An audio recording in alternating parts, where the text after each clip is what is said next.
We're still trying to work out the details. I gotta give Notice of this meeting was advertised in accordance with the Open Public Meetings Act. Please stand for the Pledge of Allegiance.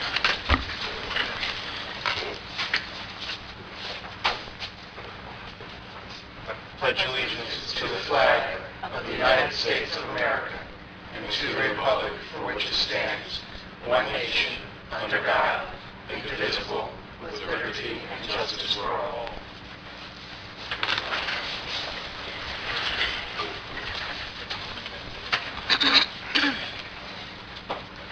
Roll call. Mrs. Trueblood? Present. Mrs. Stinney will be absent this evening. Mr. Tompkins? Present. Ms. Jackson? Present. Mr. Allen? Present. This meeting is now called to order.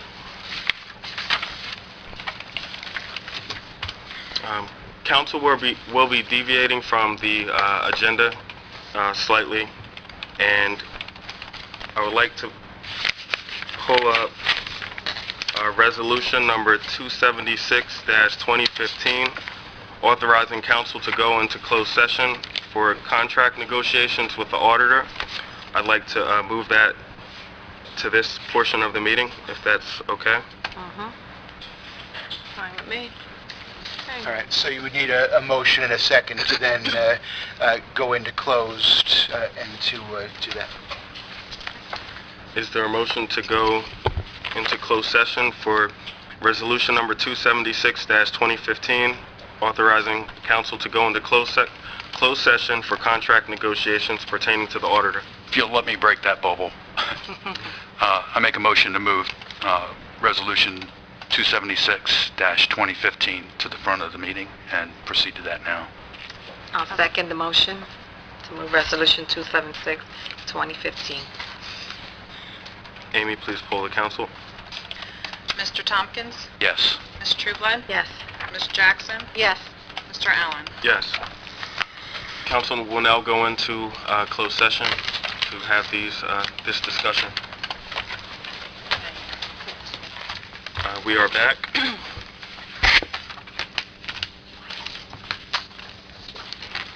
At this time, I'd like to call Miss Cecilia Cathers up to the front, and if the VFW commander is present, he is not.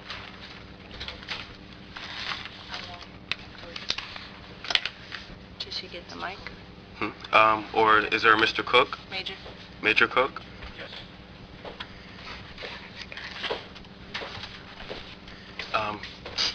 Major Cook? Ms. Cathers? If there's anything... I may take over slightly for a few minutes. Sure, just speak into the microphone.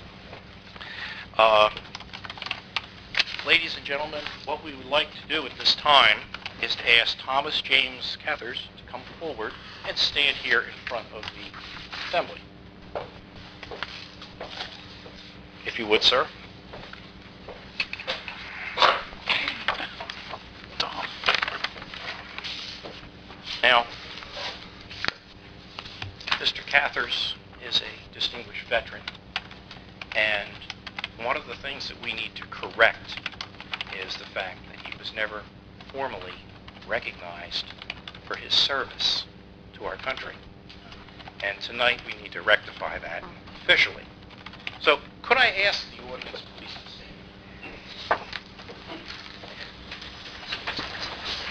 Attention to orders. Department of the Navy Orders 2015. The Department of the Navy, on behalf of all U.S. citizens, would like to recognize the patriotism, fidelity, and honor of Signalman Thomas James Cathers for his wartime service as a member of the United States Navy. Signalman Cathers served our country during the Vietnam War while performing duty in the territorial waters of the Republic of South Vietnam. During his service, Signalman Cathers distinguished himself among his fellow sailors and received numerous awards. However, upon discharge from the service, he did not receive his awards. It is the intent of the United States Department of Defense that Signalman Cathers be officially and publicly recognized for his actions during the war, and that he receive the medals and ribbons he rightfully earned. Therefore, on behalf of a grateful nation, we wish to present Signalman Cathars with the following awards: the National Defense Service Medal, the Vietnam Service Medal, the Vietnam Campaign Medal with 1960 device, the Navy Unit Commendation Ribbon, the Navy Combat Action Ribbon, and the Republic of Vietnam Meritorious Unit Citation Ribbon, signed from the United States Navy Personnel Center, Millington, Tennessee. And on their behalf, I would like to today present you with some awards. Please be seated. And we need to do some pinning on, because I've got 3 medals here that need to go on you. Bear with me. Poke holes in your coat here. National Defense Ribbon. Service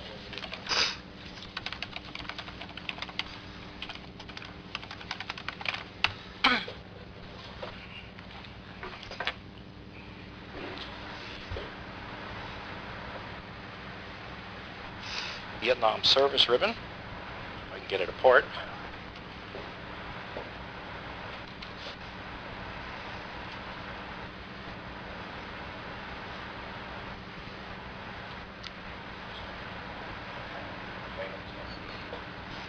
And the Vietnam Cross of Gallantry.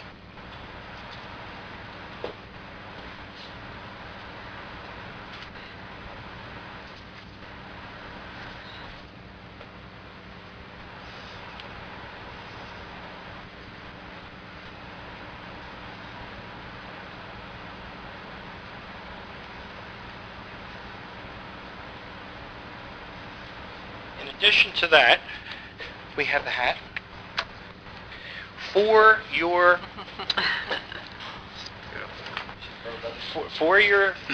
Veterans of Foreign Wars hat, it is customary that veterans wear their wartime ribbons and medals on their hat, to include Meritorious Service Unit on the battleship New Jersey during the Vietnam War.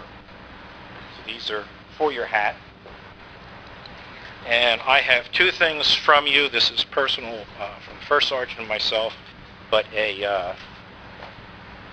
lapel pin. It says on here, Vietnam War veteran. Go here with your coat, so you can wear that during civilian use.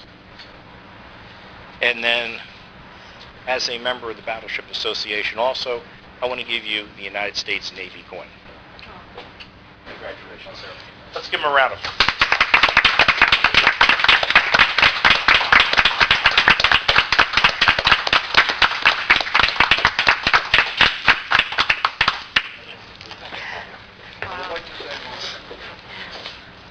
May I take a moment? Sure. There'll probably be more than one moment, but you're welcome to it, Tom. You understand me. I apologize for having my back.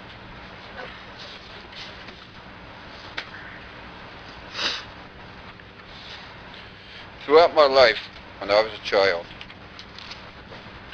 my mother threatened that if I do not do journals, I will regret it.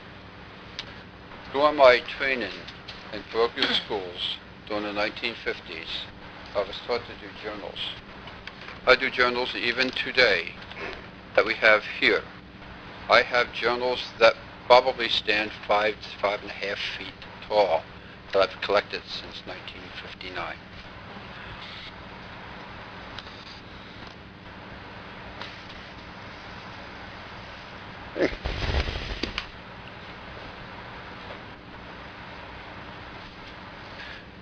December 2nd, 1968. This is tough. I never did this before in my life. Time is 5:05 p.m. I am sitting on the signal bridge, standing watch, or at least pretending to. December 3rd, 1968. Time, 3:05 a.m., which puts it just about the time that it would be in Vietnam now. The ship is operating at the DMZ in Vietnam. Several weeks ago, we were pulled out of the DMZ because of a bombardment halt in North Vietnam. The VC cannot keep their word, hence we are here bombing and supporting the backing of the Marines at the DMZ. I have scores of journals, similar to what you see in my hand. I have a letter dated December 2nd, 1968. It is to my darling bride, God rest her soul, and my new bride, whom I have behind me, who has been so diligent to help me through all of my crises in my life. She should have an award herself.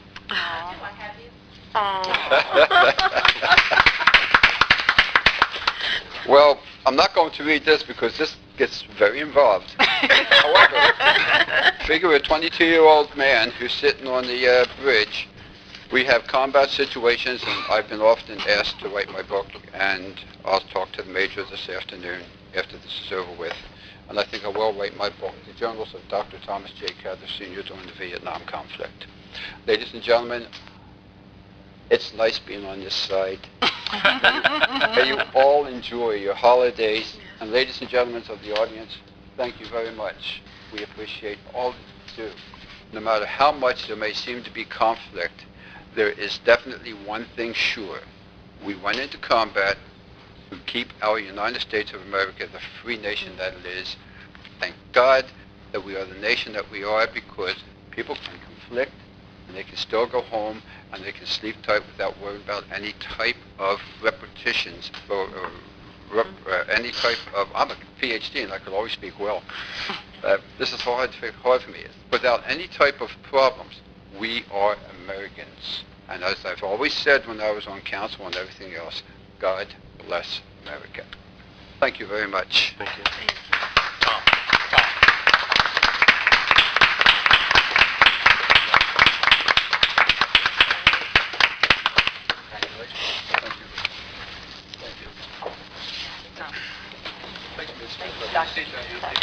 I sure will. Pemberton Township. Very different time. Pemberton Township likes to support its veterans, and Town Council would like to thank Dr. Cathers for his service, and I thank Major Cook and Ms. Cecilia Cathers for that presentation.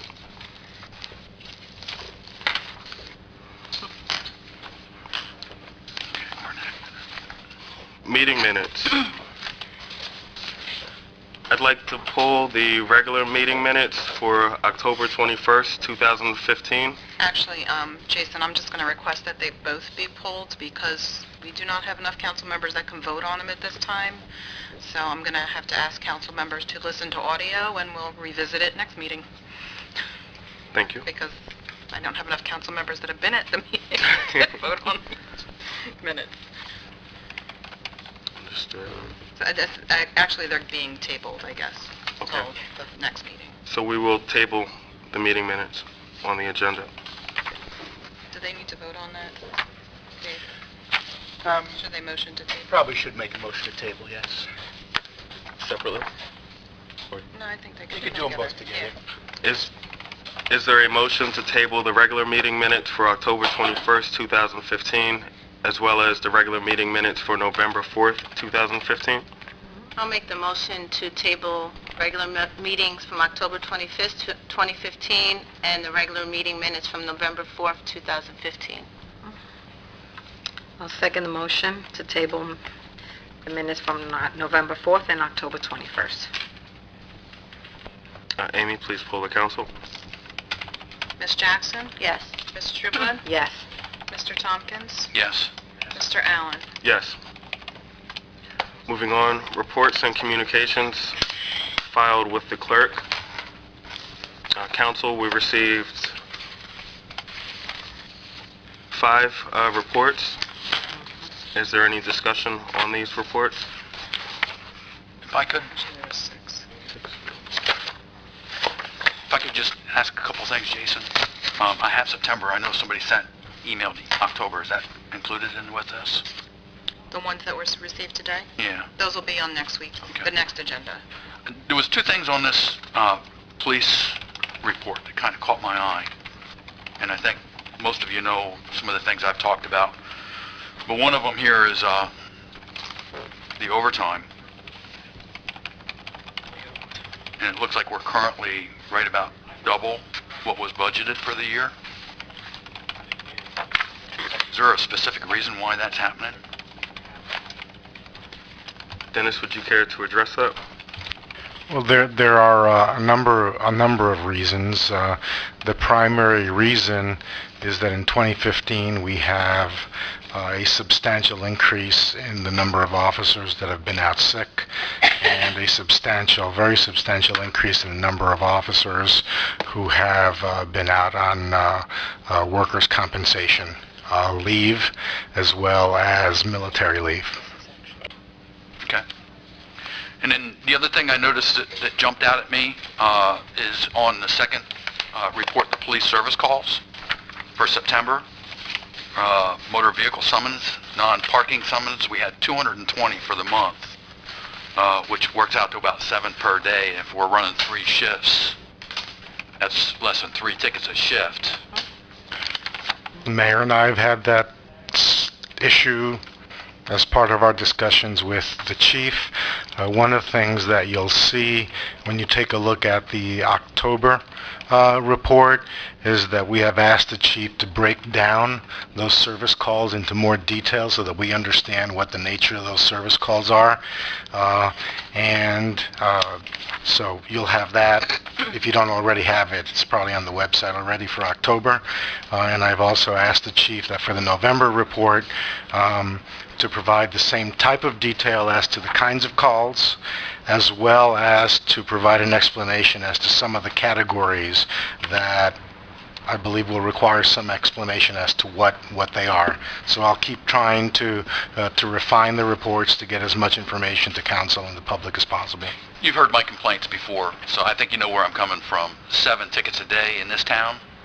It seems kind of ridiculous. We are of the same mind, and that discussion has taken place with the chief, yes. And trust me, I have the utmost respect for our police officers and our police force, but I think we could do a lot more here, I really do. I agree. If I may. I guess I had, well, you kind of answered, because one of my questions was the unscheduled late calls. I wanted more detail, like what were they? So you kind of answered that. And then on the other page where Jack, was asking with the DWIs, only 5, which also seemed very low. And that's a discussion that the mayor and I continue to have with the chief, since the chief controls the day-to-day functioning of the officers in the department. So yes, and some of the other reasons for overtime include a couple of the major events that occurred during the year, such as the gunshot in a particular part of town. That ended up costing us about $10,000 in overtime, and there are a couple of other critical incidents that require a substantial amount of overtime. And then there are a couple of other reasons, and as we go along and provide these reports to council, I'll keep refining them, and hopefully we can all create an opportunity for some positive changes. Dennis, I have one more question. On the out-of-title pay category, the officer in charge, it was like 323 hours. Is that absence of that sergeant? Is that sergeant back? Well, what it is that we have one sergeant who has been out since last March or so on workers' compensation, and then I believe we had another sergeant who retired, so we were down sergeants. When an officer replaces a sergeant as the officer in charge, that's how the category is described. Essentially what that means is that the patrol officer who's deemed to be in charge of a shift gets paid as a sergeant under contract, so that amount represents the difference between the officer's pay as a patrolman and a sergeant's pay. So that's not unexpected. We'd either have to pay a sergeant or have to pay an officer to act as a sergeant. Why don't we just promote one of our officers, if I may? Well, there will be some opportunities coming up for that. Yeah. That's all I had, Jason. Is there any more discussion? No. Before we vote, I actually have to abstain from D. the CWA contract. CWA is my union, so I ask that we vote on that separately. So I guess we would want a motion to accept the reports that are listed in subsections A, B, and C as a group, and then the subsection D would be voted on separately since Jason has to abstain from that one. And then there's E. I might sorry. have not gotten the updated. Oh, yeah. Could, We don't have the could updated one. E could go with A, B, and C? You're right. Okay. So there would be a motion for A, B, C, and E to be adopted, to be accepted as a group. Is there a motion to accept the reports listed under A, B, C, and E? I'll go ahead and make that motion to accept the report of A, B, C, and E.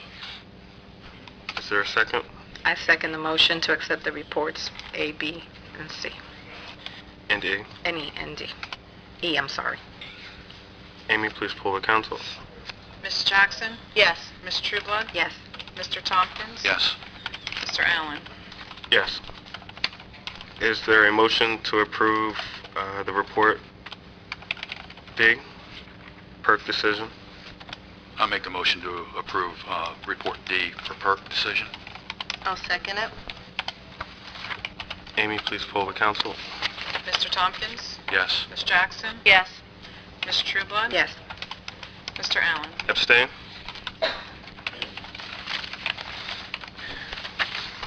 Moving on. Ordinances for second reading, public hearing, and/or adoption. The first ordinance is ordinance number, before we move on to these two ordinances, I'd like to say these are only for discussion. We already had discussion and council vote. We already had the public hearings at the last meeting, November 4th.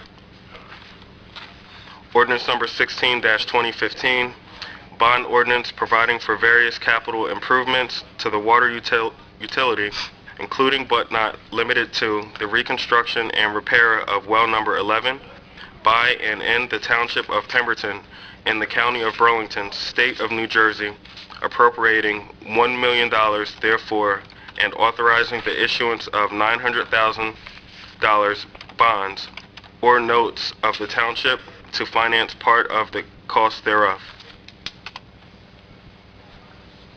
Council, is there any discussion on this ordinance? If I may? Yes.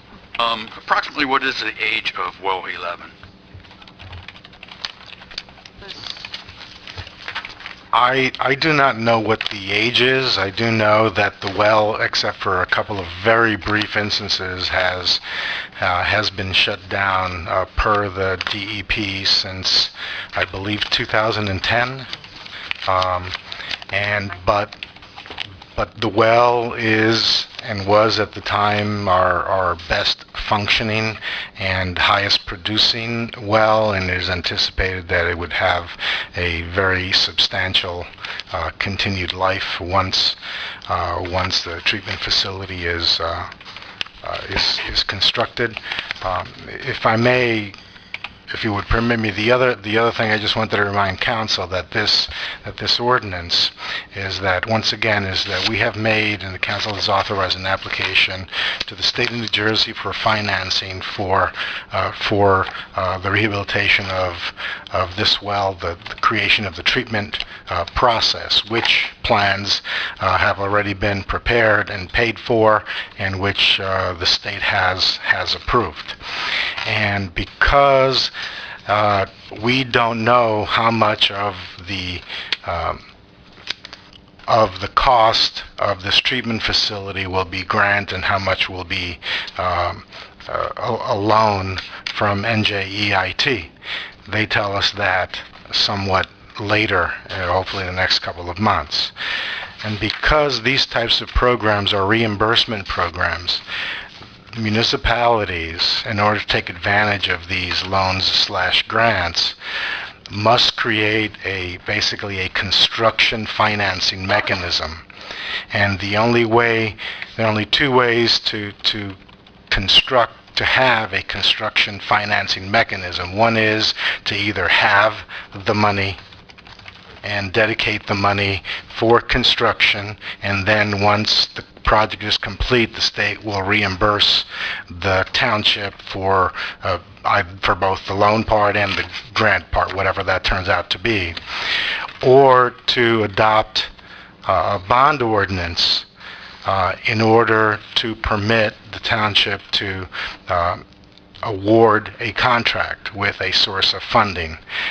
Ultimately, yes, this is borrowing money for construction, but the construction costs, the cost of construction of the facility will be reimbursed to the township after the project is completed and finally approved by NJDEP and NJEIT, the Environmental Infrastructure Trust Fund. So at that point, we have the processes, we have the bond, we have the borrowed money to construct it, and then we'll be reimbursed by the state after construction, and then that money will come into the budget as capital surplus to then be used to offset costs. So essentially, this is a finance mechanism, so we could receive the money.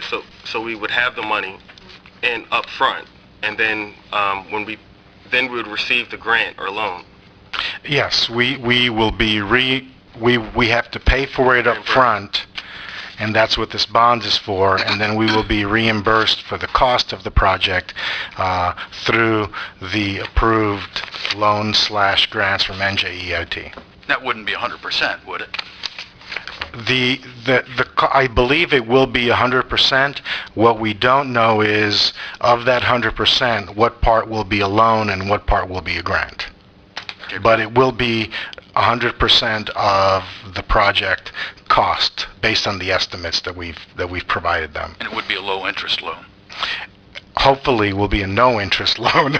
So it'll be a very low-interest loan or a no-interest loan is the hope. It's happened before. We've got partial no-interest loans in some grants. Because I remember sitting in here and hearing the engineer say that he might be able to get us $300,000 back from the $1 million loan. That is a part of the application process with NJDIT. He said 300,000. I'm hoping for $500,000, but I'd hope for 700. Exactly. But that is those are generally the formulas that they work with. And as I said, the reimbursement comes back into the town as capital surplus, which then is reflected in the following budget as revenue. Dennis, I know this has been going on for a while, and I know you've been seeing me sitting in the audience listening to what's going on. Is this the well that the township put the granite around the casings trying to get rid of this problem with, or was that another well that you did that with? And that was back in 2010, 2011? To be honest with you, I don't know if we tried to do something with this well back in 2010 and 2011. I do know I looked at some old documents from Chris Vaz's files indicating the public notices that we had to provide because of the radium and the fact that we were required to actually have a public hearing based on NJDEP regulations. I do believe that there was some effort. Some effort may have been made. The problem was that the radium levels were intermittent, and there were times there were times when it was higher and times when it was lower, but there was enough high levels for the state to say you can't use it unless it's really substantially diluted in an emergency situation until you provide for the radium treatment. As an alternative to this, some couple of years ago, one of the things that we thought about doing, and we actually talked to council about it, was to drill a new well near the well number 4. Well number 4 is a well that is no longer. Basically, wells die after some period of time. Sometimes they last 10 years, sometimes they last 20 years. Well number 4 essentially died and wasn't producing. In fact, we're still in the final stages of officially closing it out through NJDEP. But one of the things that you can do, if it's within, I think, 200 feet of an existing well, is to drill a well with an expedited approval process. So one of the things we thought about doing was drilling a well within 200 feet, which we would call well number 14.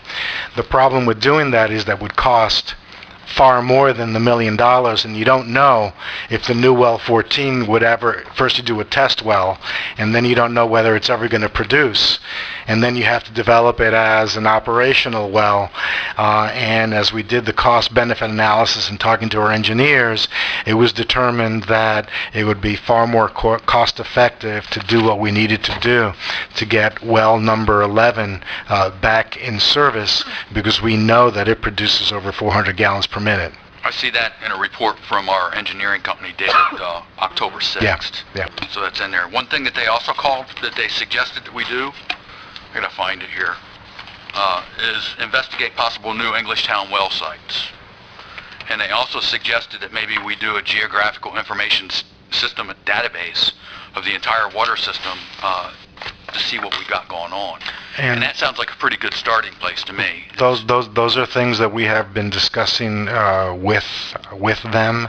We're in fact talking to the county about their wells just down the street, because it's the county wells that supply this building, not our wells. So we've been discussing that as a potential addition to our system, which would then create a number of good options for us. I'm looking at this, and I think you know where I am a lot of times with the $1 million bonds on this, and I've had a lot of sleepless nights lately thinking about this. What's better for the township? And I'm looking at this, and I think the survey would be one good thing to start off with. The other thing is, I look at the well, and I'm afraid if we put $1 million into this, and then we start developing problems with it because it hasn't been in operation in 6 years, that we're going to be right where we are today, and that's a big concern to me. No, it's functioning and operational, because they do turn it on every once in a while, and they keep it maintained. Okay. And in fact, we are allowed to turn it on for very brief periods of time in the event of an emergency. So our water division supervisor ensures that it is operational. He says everything is in good shape. The only thing is that we can't use the water because of the radium, and radium is not anything that any of us did or anybody here did. It's there. It's there. But we have asked that question, both of our engineers and our water division supervisor, and the well is in really good shape. And I look at well 4 being, in the bad situation it's in. That's going to be the next thing I'm thinking that we're going to probably have to look at. Well, number 4 has not been in production for many years. Okay. So there's only one step left that I believe our engineers need to do in order to get it before DEP for an official closure. And I'm not a geologist. I'm not a well digger. I'm kind of ignorant on some of these things, so forgive me. But I know this is an Englishtown aqua filter well that we're talking about, and I'm looking, and there's another aqua filter that seems to be pumping out a lot of good water too. I'm kind of wondering why we haven't tried to tap into that aqua filter, and I can't remember which one. I believe we have wells in both of the aquifers that are within the township boundaries. And I think it's the Mount Laurel, whatever. I don't know what they're called, but I do believe we have wells in both aquifers. And yes, part of the next step is to plan for the future and identify other locations for wells, because you always have to be a few years ahead of the current operations in order to plan for the future, especially when you're hoping for development. We need the water sources in order to hopefully spur development, because without the water sources, we will not be allowed to build. Well, this is for the Browns Mills downtown area, correct? That's what well 11 furnishes, is over... To be honest with you, it's just I always have a hard time remembering which wells serve which part of town. Mm-hmm. But the ability the authority to build is based on the availability of water, and the availability of water is determined township-wide by a formula by DEP called firm source capacity. They have a formula that tells us this is what you have, and then they determine whether you're allowed to do any new construction or not do any new construction in the town. In fact, back in 2009, 2010, there was a construction moratorium because of the issue with well number 11. Well, we have so many empty houses in this town right now, I don't think that's a priority, to be honest. It's my personal opinion. I don't think the empty houses really have anything to do with the formula as to firm source capacity. And Thank you. And one more question, if I may, well, two maybe. With our current water department, I'm assuming they charge for water. How long has their rate that they have now been in place? I believe the rates have not changed for at least 10 years. Why? If we've been throwing money into this as a township, why hasn't the rate increased to kind of offset the cost? Because the rates have been sufficient to meet the cost. Then we shouldn't be here with a bond right now, if that were true. Bonding in large purchases and projects are a totally different animal from annual budgets and operating budgets. Those are two completely very different things. And it's not a water department, by the way. It's a water division. But if the water division were under the MUA with the sewer, they would be able to have a reserve. And the reserve would be able to be used for something of this occasion, correct? I would not want to speculate about whether the water division is or is not in the MUA. Unless you wanted to hear my opinion, you probably won't like the opinion. It's probably 100% out of phase of what mine is, or 180. I am sure it is, because I know that we run our water division far more efficiently and productively than they run their their sewer utility. Okay. No question about it. But in any event, you either the MUA has been increasing their rates annually for the last however number of years. So I mean, I've heard folks here say, why do we increase any rates to have the money and keep it in the bank? And we don't do that. Our water utility is self-sustaining, and then when we have a water utility project that requires an investment, that's when we come to council to seek the funds to do it. And the funds are coming from the taxpayers. Not every taxpayer in this town is drawing city water. The funds come from the people who draw city water, not all of the taxpayers. So this bond is going to be paid back by the water division? All water utility infrastructure bonding gets paid from the water utility budget.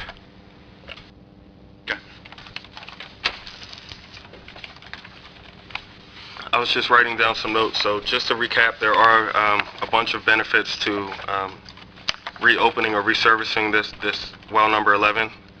Some of them are provides potable drinking water to the residents. This well is used for fire suppression services. It is the township's highest producing well. It's already approved by the state. And that's just some of the benefits. But Mr. Allen, we have houses out in Presidential Lakes that don't have any city water, and we have fire protection out there. And we have Country Lakes has half of that town or area without city water, and they have fire protection there as well.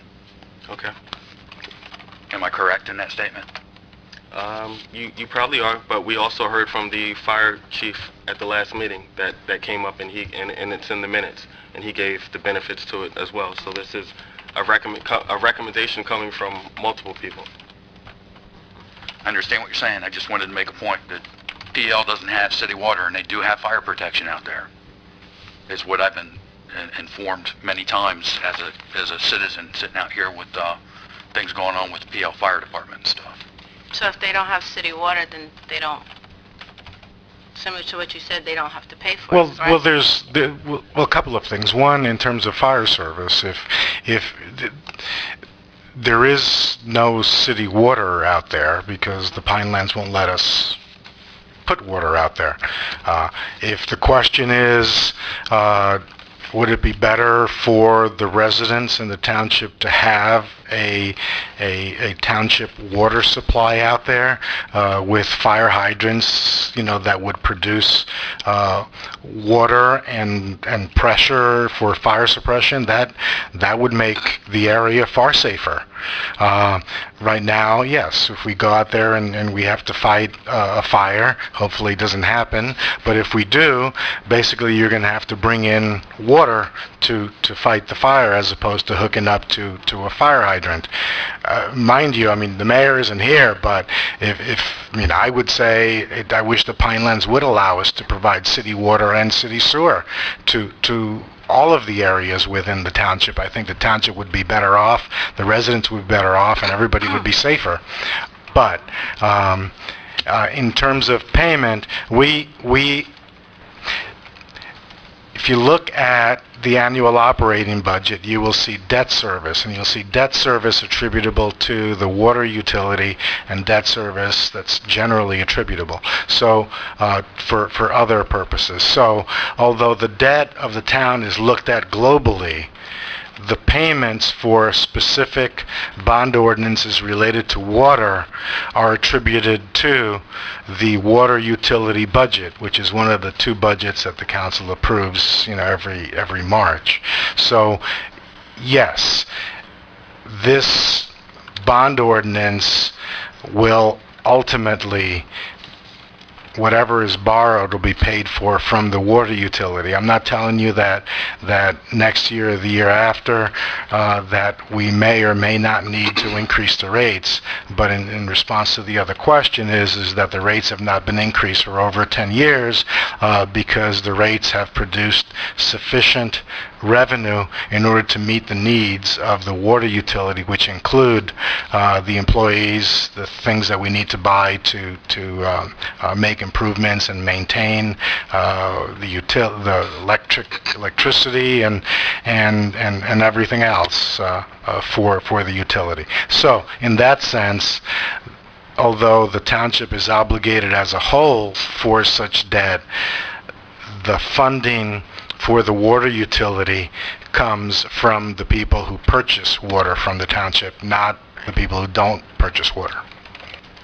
Can I ask, I'm sorry, Mr. Gonzalez, one more question, I'm sorry. Total debt for the water division right now. Do you have an idea what that is? And ballpark, it doesn't... I don't off the top of my head, but you'll be able to find that information either in the budget or in the annual financial statement and the debt statement, which are all online. So you're suggesting if I'm asking a question to pass a bond resolution tonight, we should delay that until I can go look it up online? I wouldn't suggest that whatsoever. I think it's important that this be done, and it's in the interest of the township. Is there any other discussion? Is there a motion to adopt ordinance number 16-2015? I motion to adopt ordinance 16, 2015. I'll second it. Amy, please poll the council. Ms. Trueblood? Yes. Ms. Jackson? Yes. Mr. Tompkins?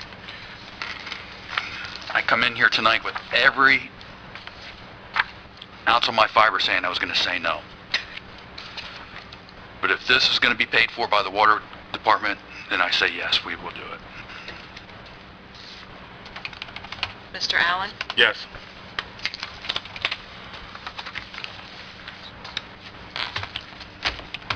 Ordinance number 17-2015. Ordinance of the Township of Pemberton and the County of Burlington, State of New Jersey, providing for a special emergency appropriation in the amount not to exceed $750,000 to fund the preparation and execution of a complete program of revaluation of real property in the township. Council, is there any discussion? Yeah, I have a discussion.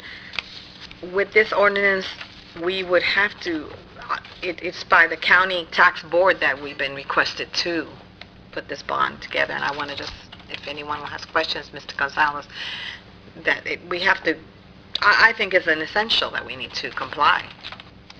Yeah, if I may, the county tax board, which is an entity created by state law. There's one in every county. The members of the tax board are generally appointed by the freeholders. I believe the governor appoints at least one for each tax board, and they have the exclusive authority and responsibility with respect to tax assessment throughout the state of New Jersey. The Department of Community Affairs has some other authority with regard to the employees and that sort of thing. The county tax board has ordered the township, along with several other towns, I forget which ones, that we need to do a revaluation. A revaluation is an evaluation and assessment of every single property in the town to determine its true market value. The township has not had a revaluation in approximately 20 years or more.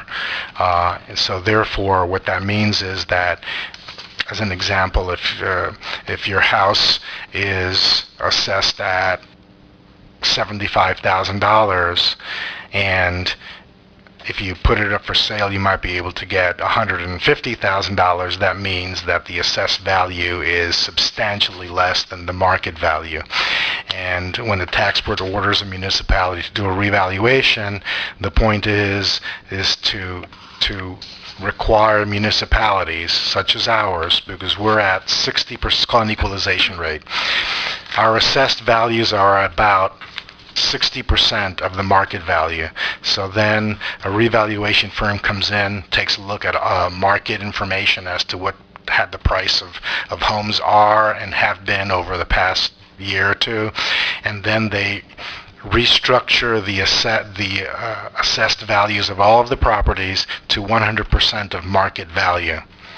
Then, once they do that, they also look at how much money do we generally get from taxes in order to run the government, and then a new tax rate is formed. So what happens on revaluation is that the tax rate will change, the assessments will go up, but the tax rate will go down.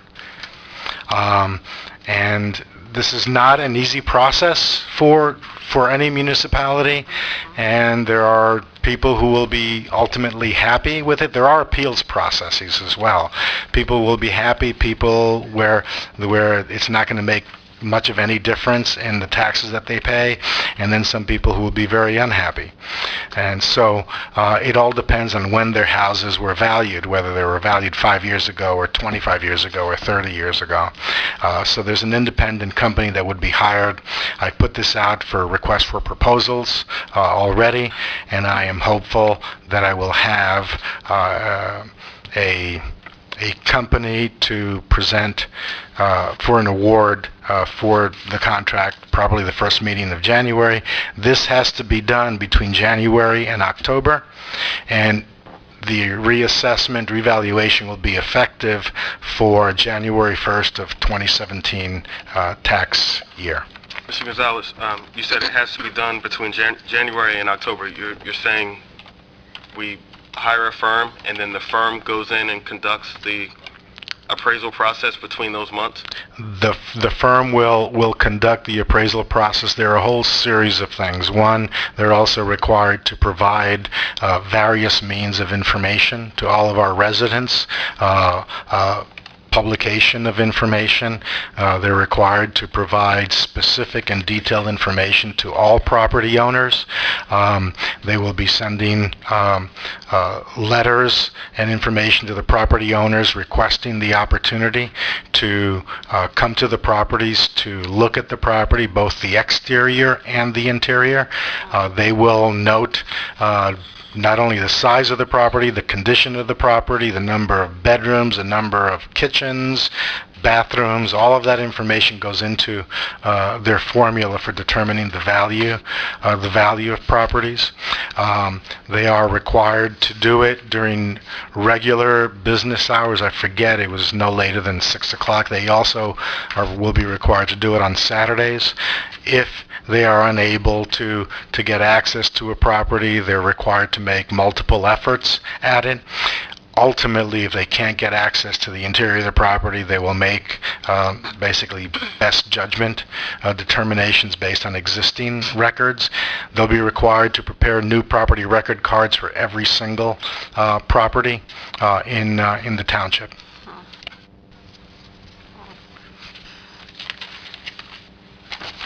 Mr. Gonzalez, I had a couple questions for you.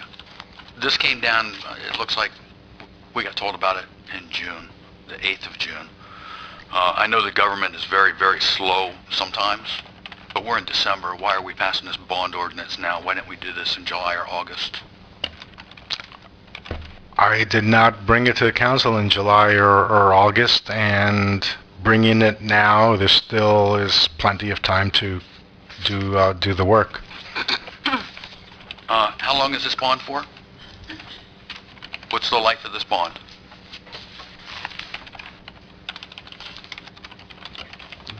That's a good question. Off the top of my head, I don't recall. Can I tell you what the statute says? It says 5 years. That's it. Easy. And thank you for answering my question earlier this week. A resident asked me, which made perfect sense to me, if the taxation board is mandating that we do this, will they pay for it? And I didn't think they would, but I thought we'd ask the question. I confirmed your feeling that the answer would be no. That answers my questions.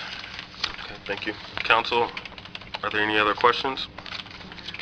No. If not, is there a motion to adopt ordinance number 17-2015?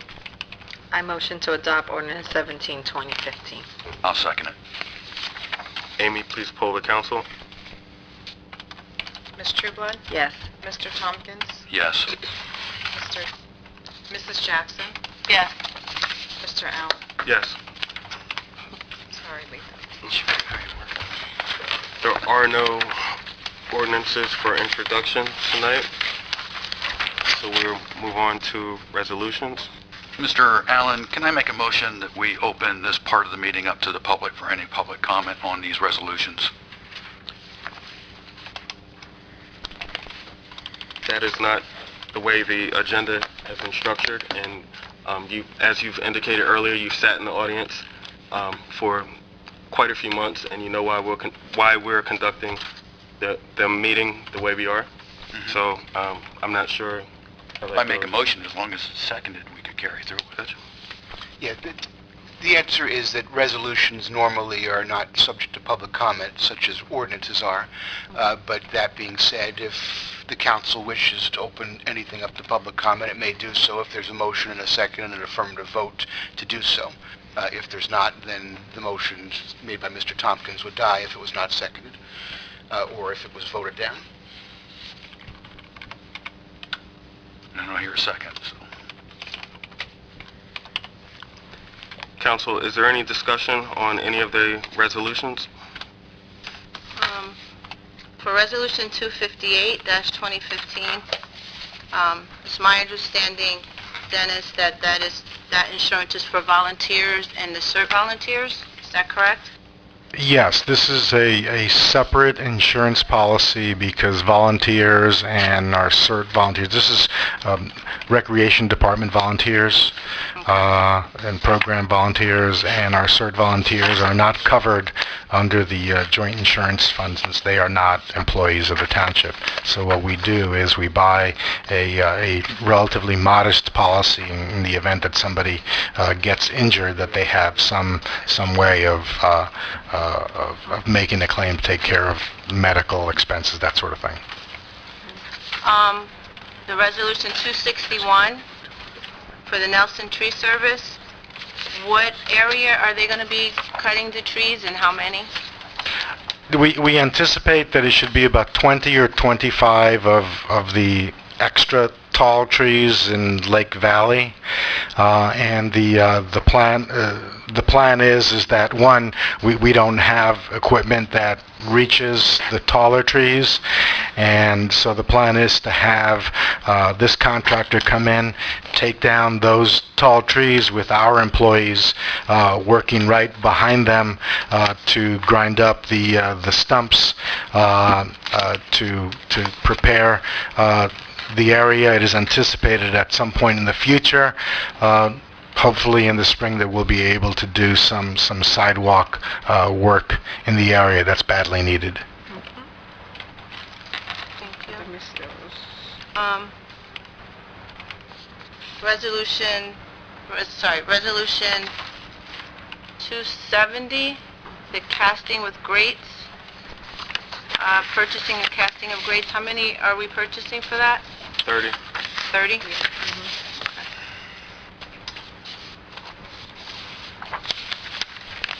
Just for clarification for council, resolution number 263, it mentions uniforms and ammunition in the resolution. It is for uniforms, not ammunition. Gotcha. Okay.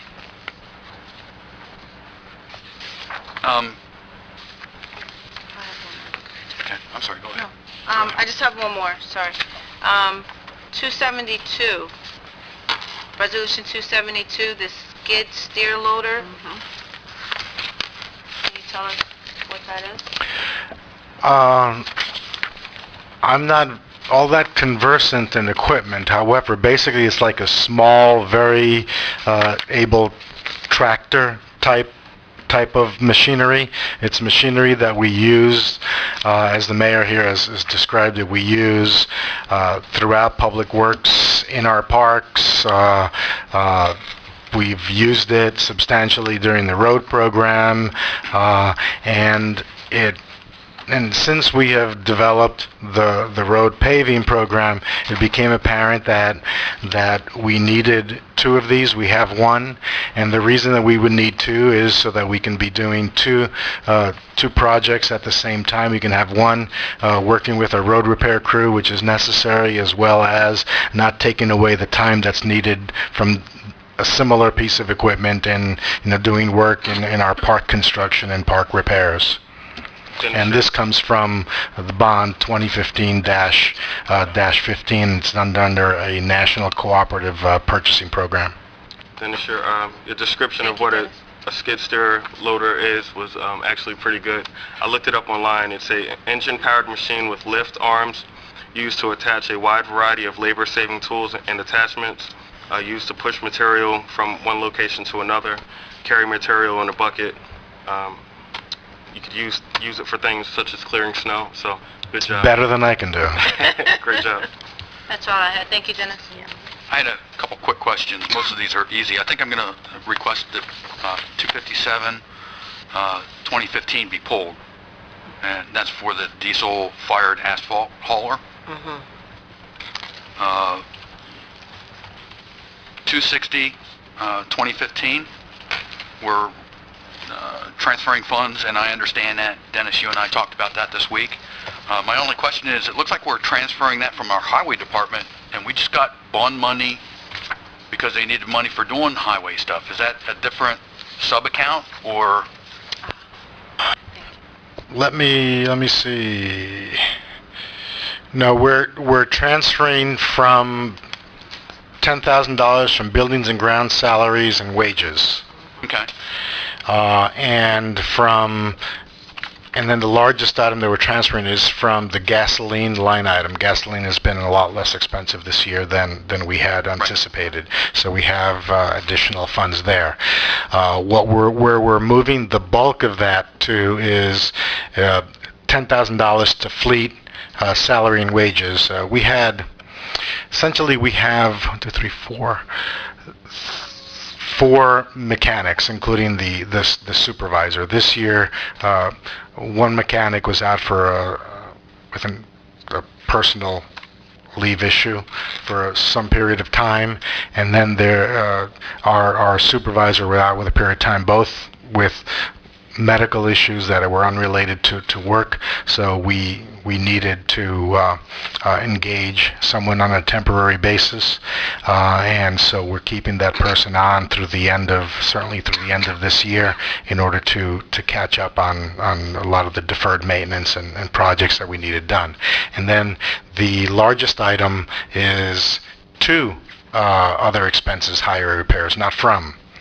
And that $35,000 happens to be just about the amount of resolutions 270 and 271. The purpose of that transfer is to authorize